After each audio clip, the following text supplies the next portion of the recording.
Hello everyone, আসসালামু আলাইকুম। Welcome back to my new another video. আশা করি সবাই ভালো আছেন, আমিও আপনাদের দোয়াতে আলহামদুলিল্লাহ ভালো আছি। আজকে আপনাদের সাথে একটা মিনি ব্লগ শেয়ার করব। ফার্স্টেই আমি রেডি হয়ে নিলাম। কেন রেডি হলাম সেটা একটু পরে বলছি, তার আগে বলি রেডি হয়ে নিচে নেমেই দেখলাম ফুপ্পি কই মাছ কাটছিল।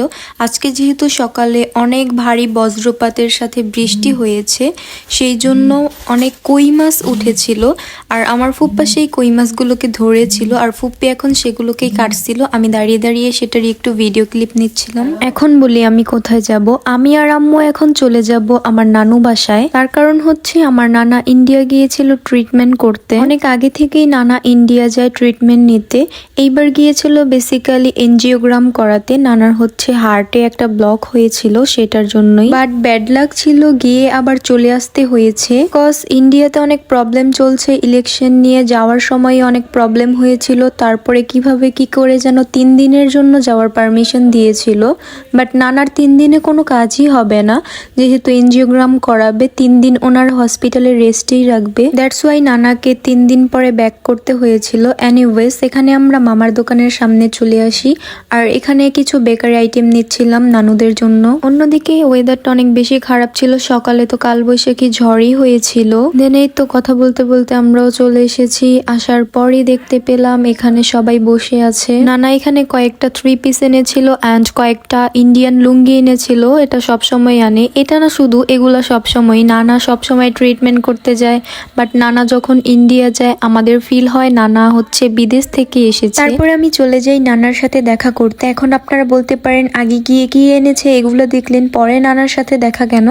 নানা হচ্ছে তখন খাওয়া দাওয়া করছিল, যার কারণে তখন যাইনি। আপনারা সবাই আমার নানার জন্য দোয়া করবেন যেন আমার নানার এনজিওগ্রামের অপারেশনটা সাকসেসফুল হয়। মানুষের জীবনে দাদা দাদি নানা নানি এগুলো হচ্ছে সবচেয়ে বড় গিফট। আমি তো আলহামদুলিল্লাহ অনেক আদর পেয়েছি, যেহেতু 2 বাড়িরই প্রথম নাতনি আমি, তো আমি সেই হিসেবে অনেক আদর পেয়েছি 2 বাড়ি থেকেই। গত 1 বছরে তো দাদা দাদি দুইজনকেই হারিয়েছি। সেটার যে ফিলিংস সেটা খুব বাজেভাবে ফিল করি। আল্লাহ তাআলা যেন আমার দাদা দাদি দুইজনকেই বেহেশত নসিব করে, আমিন।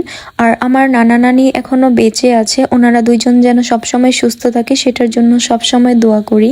এনিওয়েজ, এখানে রাফসা আমাকে ডাক দিয়ে দেখাচ্ছিল নানা চকলেটস এনেছে এগুলা, সাথে নানা যে চিনি এনেছে ইন্ডিয়া থেকে, সেটা তো চিনি না, একদমই দেখতে তাল মিশ্রির মতো। ওয়েদারটা যেহেতু রেইনি ছিল, এই ওয়েদারে ভাজা জিনিস কিন্তু অনেক মজা লাগে। তো বড় আম্মু এখানে আমাদেরকে পুরি আর সিঙ্গারা এনে দিয়েছিল। আর এদিকে একটা নতুন জিনিস, এটা নাকি একটা পিঠা আমাদেরকে একটা আন্টি দিয়েছে, আটা দিয়ে কলা দিয়ে দুধ দিয়ে নাকি বানিয়েছে। এটা কোন অঞ্চলের পিঠা, কোন অঞ্চলের মানুষ এই পিঠাটা বানায়, এটা যদি কেউ জানেন তাহলে অবশ্যই কমেন্ট করবেন।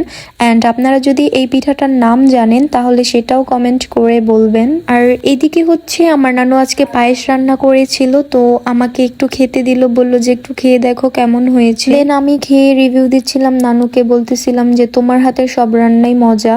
অ্যান্ড আমার দাদুর হাতের রান্নাও কিন্তু অনেক বেশি মজা ছিল। আসলে দাদু নানুদের হাতের রান্না মজাই হয়। এখন হচ্ছে নানা বিদেশ থেকে কি কি এনেছে, সরি নানা ইন্ডিয়া থেকে কি কি এনেছে সেগুলো হচ্ছে সবকিছু একসাথে করে আমাদেরকে দেখানো হচ্ছিল। ফার্স্টে এদিকে ছিল একটা পন্ডসের কুল ক্রিম, এটা ছিল বড় আম্মু এটা দেখিয়ে দিয়েছিল নানাকে। তারপর এদিকে ছিল কয়েক রকমের সাবান, ডেটল, লাইফ বয়, এগুলো নানা হচ্ছে যেরকম বুঝে সেরকমই এনেছে।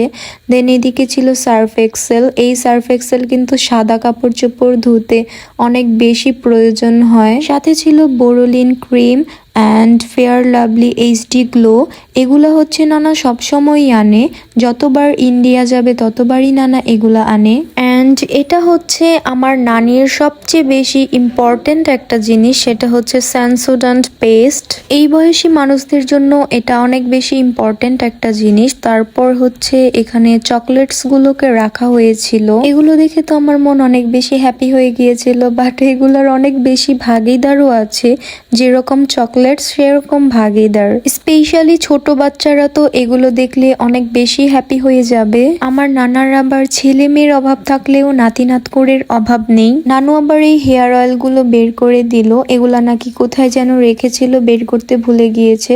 অ্যাকচুয়ালি এই নিহার ন্যাচারাল তেলটার পিকচার আমি নানাকে দিয়েছিলাম, কজ এই হেয়ার অয়েলটা অনেক বেশি ভালো, আমার আম্মু এটাই ইউজ করে। সাথে বাটিকা হেয়ার অয়েলও ছিল, যেটা আমার নানু আর বড় আম্মু ইউজ করে। আমাদের যতটুকু দরকার এন্ড আমাদের প্রয়োজনীয় জিনিসগুলো আমরা নিয়ে নিয়েছিলাম। দেন আমরা এখন আবার বাসায় চলে যাব, কজ এমনিতে ওয়েদার ভালো না, আবার যদি বৃষ্টি নেমে যায় তাহলে আরেকটা বিপদ হয়ে যাবে। এনিওয়েজ, সবাই আমার নানার জন্য দোয়া করবেন, কজ আমার নানা কিছুদিনের মধ্যে আবারও ইন্ডিয়া যাবে এই এনজিওগ্রামটা করাতে।